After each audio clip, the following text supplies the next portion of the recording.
Bei ya mafuta imepungua kwa kati ya shilingi 1 na shilingi 4 katika makadirio ya kila mwezi ya halmashauri ya udhibiti wa kawi EPRA. Halmashauri hiyo ilitangaza kupungua kwa bei ya super petrol kwa takriban shilingi 4, dizeli kwa shilingi 3 na mafuta taa kwa shilingi 1. Hapa jijini Nairobi, lita moja ya petroli sasa itauzwa kwa shilingi 178.28, dizeli shilingi 166.54 na mafuta taa shilingi 152.78.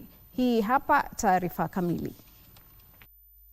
Tangazo hilo la leo kuhusu kupunguzwa kwa bei ya mafuta kutoka kwa halmashauri ya EPRA ni afueni kwa Wakenya. Watumizi wa mafuta ya petroli sasa wanafurahia kupunguzwa kwa bei ya bidhaa hiyo kwa shilingi 4 na senti 24, dizeli kwa shilingi 3 na senti 93 na mafuta taa kwa shilingi 1 kwa kila lita. EPRA imesema hatua hiyo ni kutokana na kushuka kwa bei ya bidhaa za petroli zilizoagizwa kutoka nje. Bei ya mafuta ya petroli ilishuka kwa shilingi 2 na senti 69 kati ya mwezi Disemba mwaka jana na Januari mwaka huu. Kupunguzwa kwa bei ya mafuta, hata hivyo, kuna ashiria bei tofauti katika maeneo mbalimbali ya nchi.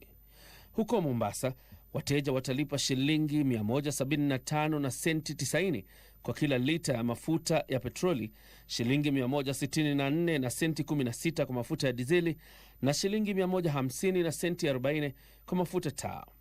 Huko Mandera, ambako gharama ya usafiri huchangia ongezeko la bei ya mafuta ya petroli yatauzwa kwa shilingi 191 na senti 99 kwa lita, dizeli kwa shilingi 180 na senti 25 na mafuta taa kwa shilingi 166 na senti 49. Halmashauri hiyo ilikariri kuwa bei hiyo mpya inajumuisha ushuru wa 16% kuwiana na sheria ya fedha ya mwaka 2023 na sheria ya mageuzi ya sheria za ushuru ya mwaka wa 2024. Bei hizo mpya zitazingatiwa hadi tarehe 14 mwezi Machi mwaka huu. John Jacob Kuria, Dira ya Magwiji.